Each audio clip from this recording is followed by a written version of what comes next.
All right, so good morning, you guys. I hope you're having a super awesome day. I am concluding one of the segments of my morning walk.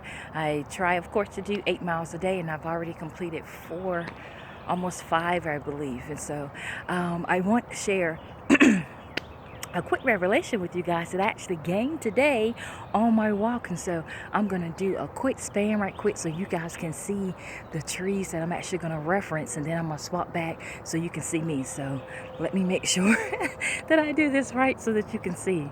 um, I don't know if I'll be able to do it. If not, I may just need to turn so you can see.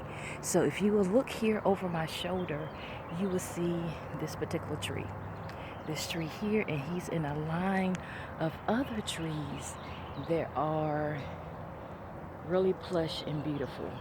I'm scanning up so that you guys can see, because also there are some people cars here and I don't want to get anyone license plate and things like that, so I'm gonna block those things out. But today on my walk, as I was coming through, this is one of the areas that I walk to, that I frequent, that is like leads up to where I reside and things like that. And so today when I was walking, I noticed that particular tree that I showed you that was actually mainly just bark. And so it took me by surprise. I was like, wait a minute, I walk this walk almost every day and go different ways. Why is it that I have never noticed that particular tree?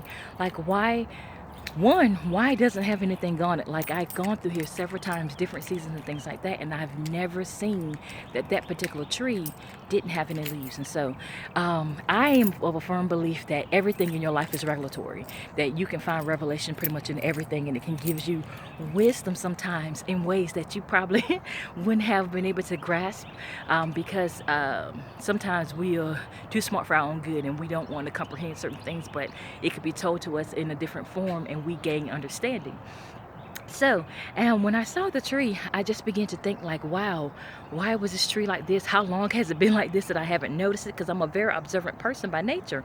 I'm just like, how in the world did I not notice that particular tree not having any type of leaves or foliage or anything like that on it?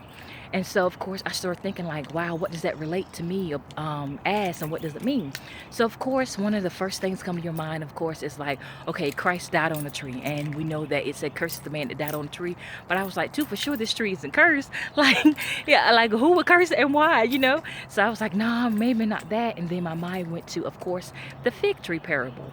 And I was like, okay, so just like when we know that Jesus was hungry, he was walking with his disciples, he went towards a tree that looked like that it was bountiful.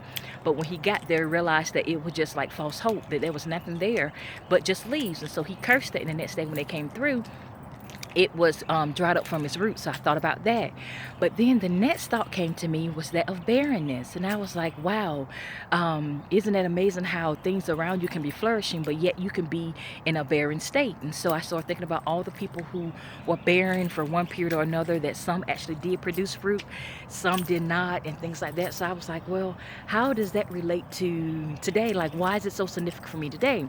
And so I started thinking about like, wow, what does that represent? And so my mind initially said like, oh, it could represent the church. And I was like, wow, how is that so? And it was like, for so many years, some of the churches have been producing, but yet they're still barren, that they haven't been able to produce any fruit from that in which they have been doing. They've been toiling, they're planting in good ground, they're doing all these things, but yet they're not seeing any fruit to come from it. And I was like, yeah, that's true. That could be a component of it. But then God turned it around and he was like, well, what about you as an individual? Because you're supposed to be the church. And I was like, yeah, so if I am and we are elements of the church, isn't there areas in our life that's barren, that how we are supposed to be representatives of him, but people who are lost, that they're coming to us thinking that they're going to get something that's going to be fruitful, and they realize that we're barren, that we're not carrying the fruit of the spirit or things of that nature, and that we're functioning in a state that doesn't give them hope. I mean, at least the fig tree gave like false hope, right? It was bad within itself, but at least it gave some expectation. But if we're living like that, then we're not giving any expectation. And I was like, man, like, that's deep, right? So then I was like, but it kept pulling at me. So I said, it has to be something else. And so I was like, why was it that I never noticed it, God? Because I've walked this strip during like the winter seasons. I've walked this strip during spring. well, a little bit during spring, because you know the pandemic, everybody went in the house eating. But I said I also have walked it now, like in the summertime. And so during these different seasons, initially during the winter season, it appeared like all the others, but now that we're in a different season, you can realize that its current state. So I was like, okay, how exactly is it that it's at this current state and that no one noticed, and why is that so significant to me now? And so he revealed to me something that I'm going to share with you that I have never heard before, and so I hope that it bless you like it blessed me. So he talked to me about how something in your life can appear as if it's barren, but it's just a matter of you repurposing that barrenness. Are you serious, right? I was like, repurpose and barrenness, like how can you do that, and why would that be significant? And he talked about how that tree at one point of time in life, just like us, have been planted in good ground. It was flourishing sometimes as great as some of the others. In certain seasons it may have formed, it had leaves and things like that, and so it was like protection for us from the sun or the rain, that it shielded you from hot situations in your life, or if it was raining, it covered you and prevented you from being wet and exposed to different elements around you.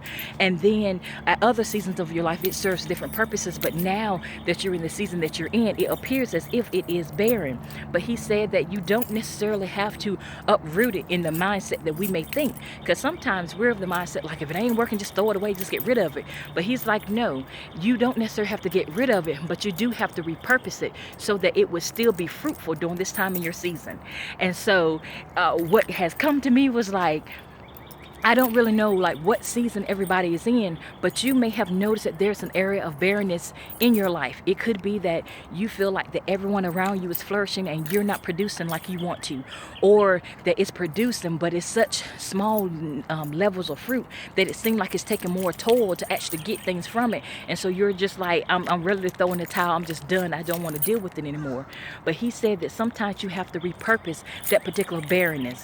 And what that means is that during this season in your life, you may have to uproot it, but you have to redefine how it's going to be used in your life. Maybe you need to cut it up and make it like wood so it can become a source of fire for you and heat, so that when you're in your winter season, it's going to keep you warm during those seasons. Maybe it needs to be redefined, that you need to build it into something. Maybe it needs to be another element like furniture that allows you to have a place to sit so you can rest while you're getting your energy again to go forth back in it.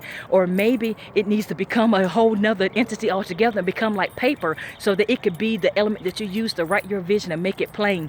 I have no idea what that barren area is for you, but sometimes you just have to repurpose it. And so when he gave me that understanding revelation, I was like, dude, I cannot keep this to myself, right? Like, I have to share this with somebody so that they can realize that no matter what state you're in, there is purpose for your barrenness. And even when it feels like that you want to throw in a towel or just uproot the thing altogether, realize that it may have served its purpose in a certain season of your life, and that season is now over, and now that you're in this new season, that you have to redefine it so that it can still be used and be efficient in carrying you to where you need to go.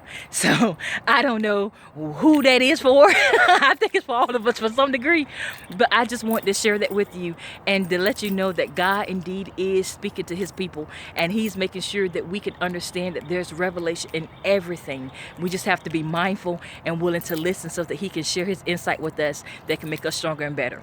So I don't know about y'all, but I'm like done.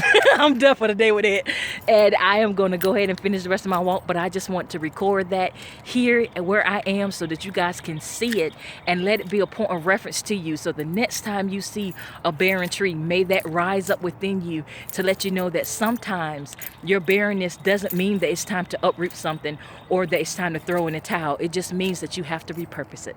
All right, I hope you guys have a great day. Like, subscribe, and share. And if you don't want to like and subscribe, that's cool. At least share it, because it could be someone that you know that could really benefit from this and can grow. All right, so you guys have a great day, and I'll be talking to you soon.